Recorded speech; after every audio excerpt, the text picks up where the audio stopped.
Dalam debat perdana, 3 capres bahas soal oposisi, putusan MK hingga pelanggaran HAM berat. Sempat tak dapat izin saat melakukan penyelidikan, polisi justru temukan 5 jasad di kampus Unpri Medan.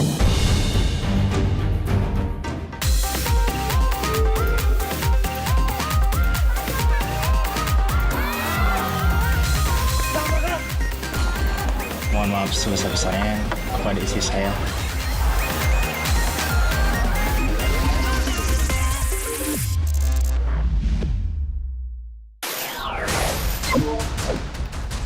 Mas Anies. Pak Prabowo tidak tahan untuk menjadi oposisi. Apa komentar Pak Prabowo terhadap putusan MK?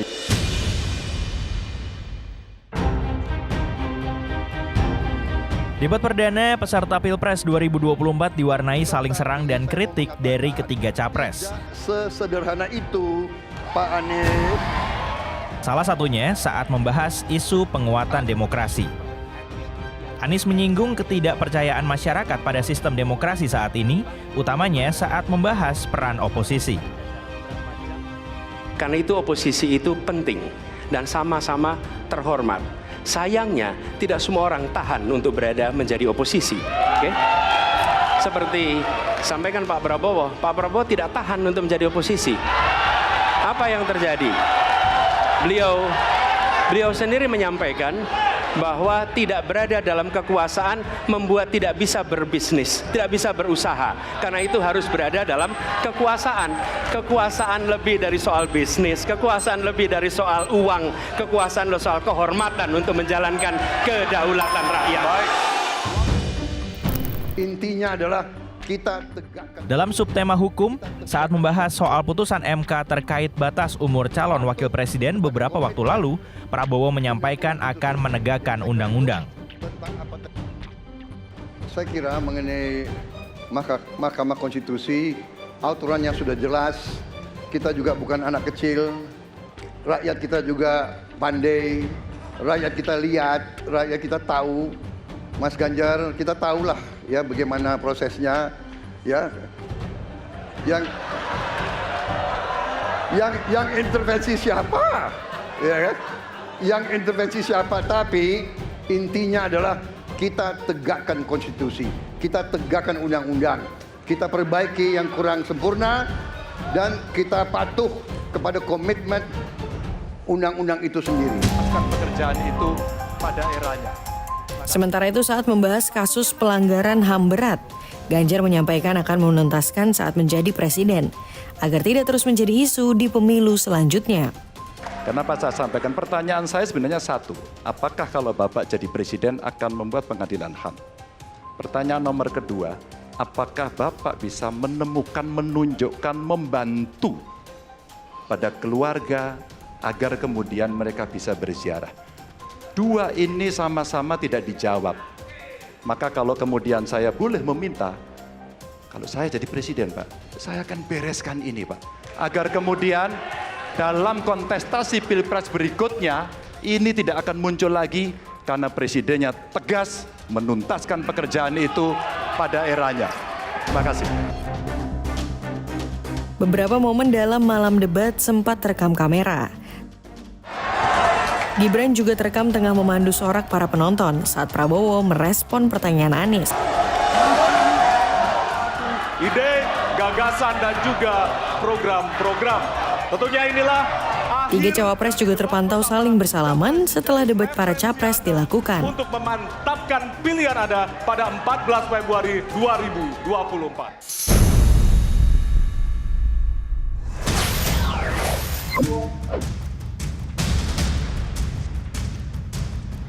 Ada mayat di Unpri lantai 9.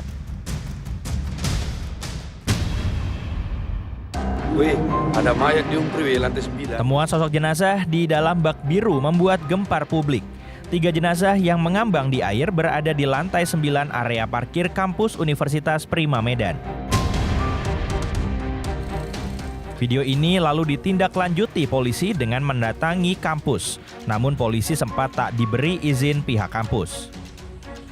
Usai negosiasi dan mendapat izin, polisi memeriksa dan menggeledah hingga menemukan 2 jenazah lain di lantai 15. Hingga total 5 jasad tanpa identitas ditemukan, diantaranya 4 pria dan 1 wanita.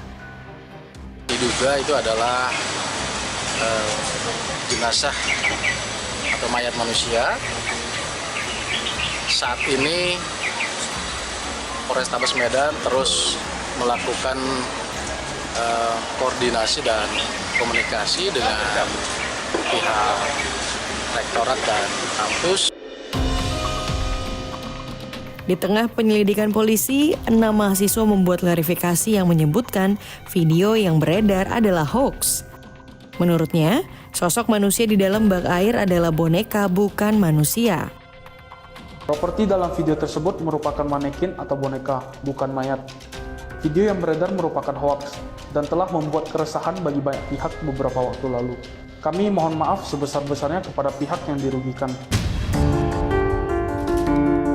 Pihak kampus akhirnya buka suara dengan menyebut jenazah yang ditemukan dipakai untuk bahan praktik anatomi mahasiswa Fakultas Kedokteran. Media belajar adalah kadaver, yaitu tubuh manusia yang diawetkan. Di Laboratorium Anatomi FK Unpri terdapat 5 kadaver, 1 perempuan dan 4 laki-laki. Polisi tengah menyelidiki kasus ini dengan telah memeriksa 6 saksi. Polisi juga telah menurunkan tim laboratorium Polda Sumut.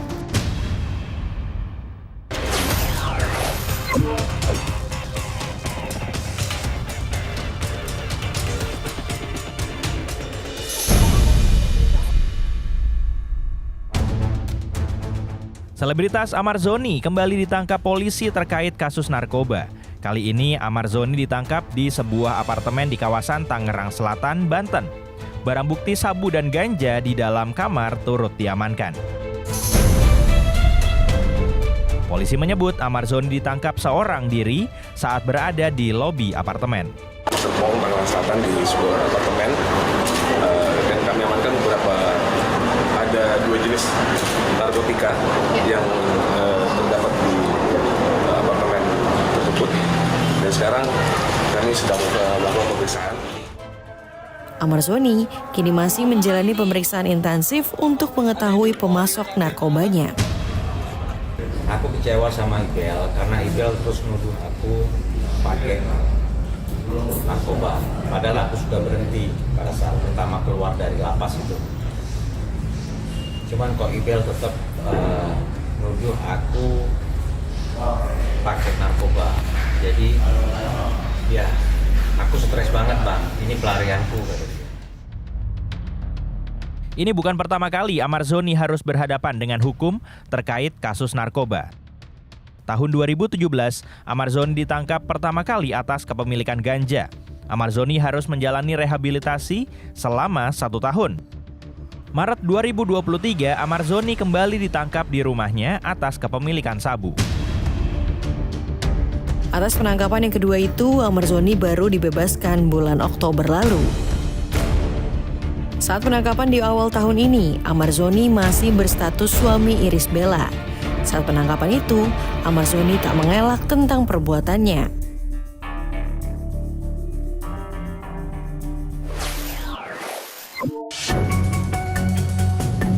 Pengungsi Rohingya yang baru tiba di Aceh menimbulkan pro dan kontra. Jangan kemana-mana, Pop News akan segera kembali.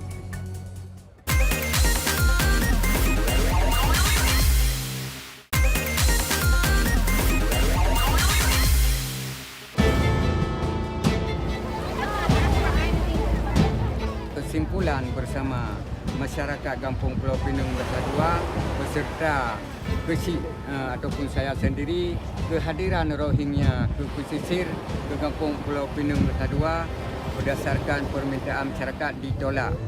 Kita komitmen orang ini hari ini tidak boleh ada tempat kita. Setuju?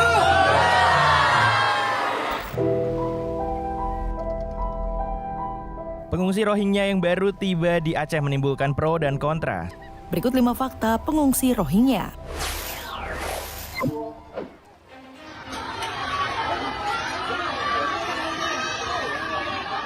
Amukan warga Sabang ini sudah tak lagi terbendung. Mereka menolak 139 pengungsi Rohingya masuk ke Sabang, Aceh. Warga meminta para pengungsi segera dipindahkan. Kita komitmen orang ini hari ini tidak boleh ada tempat kita. Setuju?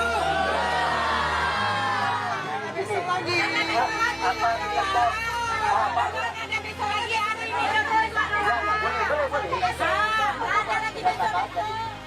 Di Aceh Utara, kapal kayu yang ditumpangi para pengungsi didorong kembali ke laut dengan membawa bekal makanan dan minuman dari warga. Nggak menerima karena mengganggu kenyamanan. Yang pertama pengalaman yang lalu memang mereka nggak tertib dan mereka sewaktu-waktu juga melarikan diri. 202 pengungsi Rohingya kembali mendarat di pantai Blang Raya, Kabupaten Pidi, Aceh. Mereka tiba pukul 3:30 dini hari. Dalam bulan Desember, tercatat 3 kapal mendarat di berbagai lokasi di Provinsi Aceh. Tak main-main, kapal-kapal ini membawa total 500 orang pengungsi Rohingya. Pada awal krisis Rohingya, pemerintah menempatkan sejumlah pengungsi Rohingya ke kamp pengungsi permanen, seperti Puspa Agro di Sidoarjo ini. Mereka difasilitasi tempat tinggal dan konsumsi harian. Selain itu, mereka diberi jatah uang sebesar Rp1.250.000 per kepala per bulan oleh Organisasi Pengungsi Internasional atau IOM. Namun mereka tidak mendapatkan izin bekerja selama di Indonesia. Kelihatan kayak makan gratis gitu ya. Terus mereka juga bilang gitu gratis gitu. Soalnya bukan kita pingin hidup kayak gini. Soalnya kita gak ada cara lain juga. Gitu. Di sini gak bisa kerja juga. Terus kita harus mau kemana lagi. Namun seiring masuknya gelombang pengungsi yang lebih besar, penampungan seperti ini telah penuh. Pemerintah Indonesia tengah mencari tempat penampungan baru. Pemerintah juga akan mengedepankan prinsip kemanusiaan dalam kasus pengungsi Rohingya.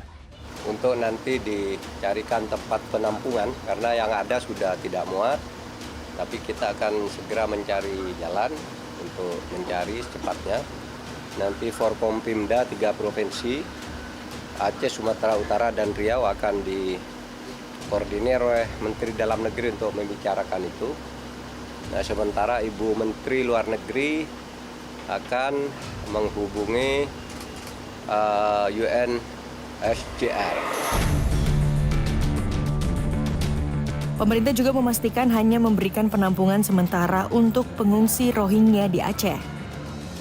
Presiden menegaskan pemerintah akan memberi bantuan untuk pengungsi Rohingya, namun tetap mengutamakan kepentingan masyarakat lokal. Langkah diplomasi kemanusiaan diambil pemerintah, meski Indonesia bukan anggota konvensi pengungsi. Pemerintah memutuskan tetap menyalurkan bantuan semata untuk melindungi hak asasi manusia. Banyaknya jumlah pengungsi Rohingya yang melakukan eksodus memunculkan kecurigaan akan keterlibatan mafia. Diduga para pengungsi merupakan korban dari sindikat kejahatan perdagangan manusia maupun korban konflik.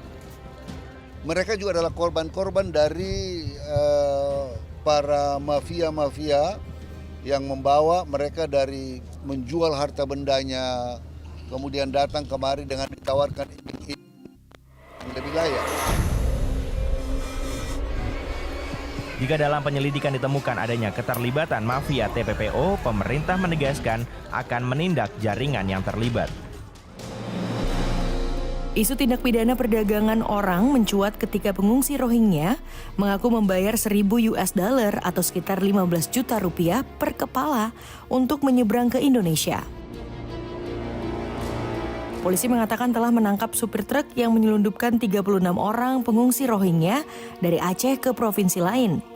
36 orang itu dipindahkan dari kapal besar berisi 275 pengungsi.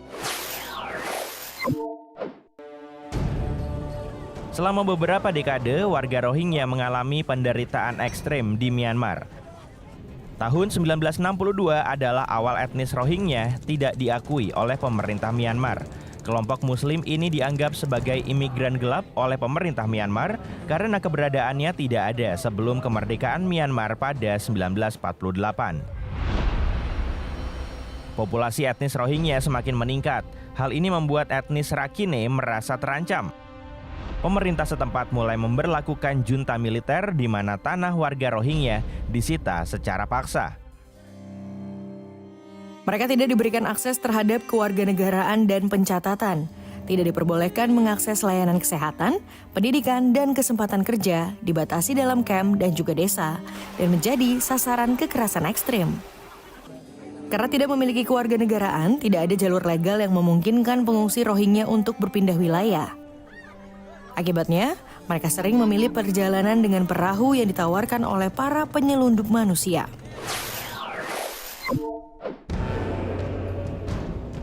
PBB melalui UNHCR terus mengawasi dan memberikan bantuan kepada pengungsi Rohingya yang tersebar di berbagai negara, termasuk mendukung masyarakat lokal yang terdampak karena krisis pengungsi. That if we work together, all the different actors, UNHCR, IOM, and the local authorities and different humanitarian actors and local communities, we will find a solution. We will manage. This is a manageable situation. Dalam pertemuan bilateralnya di Putrajaya, Malaysia, pemerintah Malaysia dan Filipina juga membicarakan soal krisis Myanmar dan Rohingya. We did touch upon Myanmar, also give some flexibility, room and space for neighboring countries to engage on an informal basis without sacrificing the issues of human rights. Sementara itu di sela-sela sidang PBB September lalu, Menteri Luar Negeri mengatakan bahwa isu Rohingya tak bisa lepas dari penyelesaian krisis di Myanmar. Jadi integrasi warga Rohingya ke dalam Myanmar harus menjadi bagian dari agenda dialog nasional inklusif. Ada lebih dari 1 juta orang pengungsi Rohingya yang mencari perlindungan. Mereka tersebar di sejumlah negara.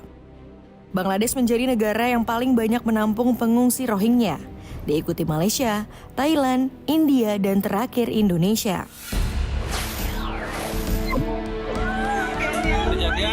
Inilah detik-detik penemuan anak korban perampokan yang disekap dan diikat di belakang rumah. Jangan kemana-mana, Pop News akan segera kembali.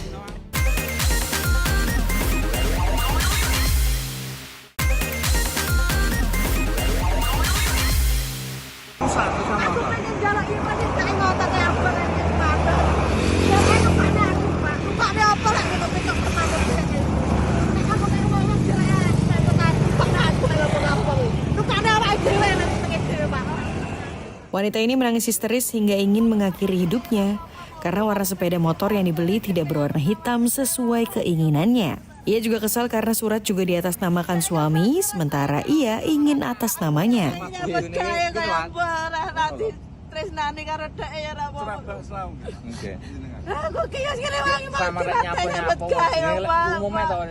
Polisi yang awalnya menemukan korban terlentang di tengah jalan, ini akhirnya memastikan pihak dealer motor membantu mengubah surat kepemilikan menjadi nama istri.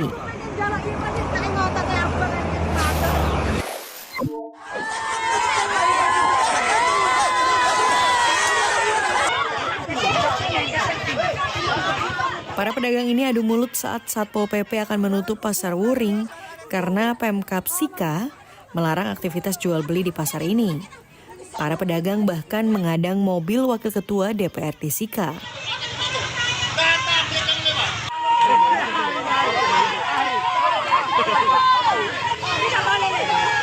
Para pedagang juga memprotes penutupan karena mereka mengklaim telah mengantongi izin dari Kementerian Investasi. Mereka berharap pemerintah meninjau kembali keputusan itu.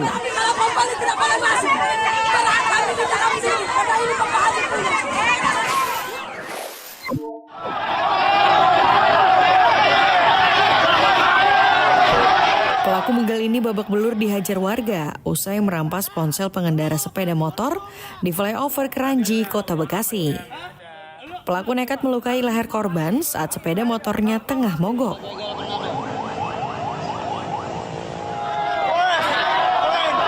Setelah melakukan pengembangan, polisi akhirnya menangkap komplotan pelaku di kolong flyover Bekasi Timur.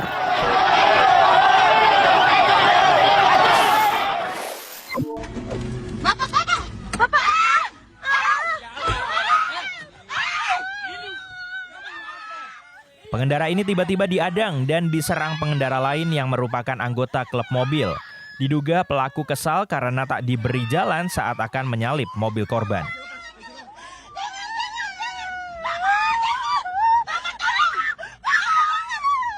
Dari keterangan warga, konvoi klub mobil pelaku sudah ugal-ugalan di sepanjang jalan Pangandaran, Bandung. Ugal-ugalan ini, benar, klub mobil. Dari tadi, klub mobil ini. Lihat plat nomornya ya.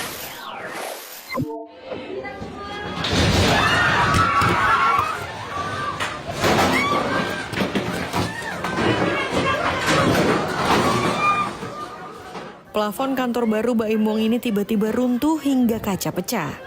Pengunjung yang tengah diajak berkeliling di lantai 3 seketika histeris berlarian keluar ruangan.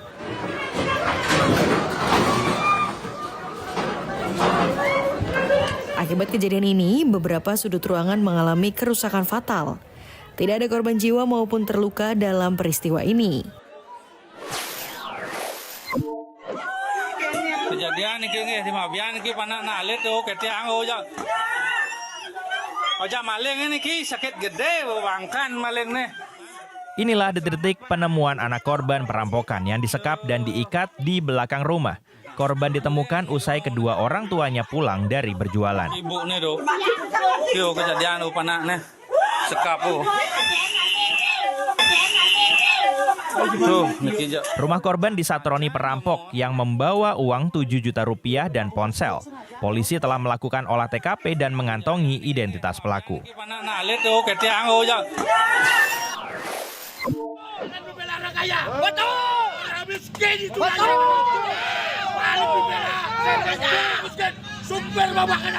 Para supir truk ini mengamuk di depan Pengadilan Negeri Kabupaten Indramayu untuk meminta keadilan atas rekannya yang telah ditahan 2 bulan karena terlibat perkelahian dengan supir lain.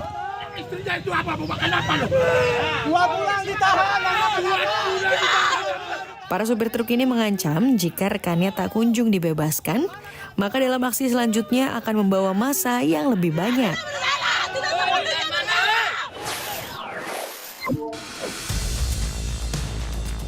Informasi ini mengakhiri Pop News hari ini. Jangan lupa tetap saksikan Pop News setiap hari Sabtu dan Minggu pukul 9:30 waktu Indonesia Barat. Tentunya hanya di Kompas TV. Terima kasih dan sampai jumpa.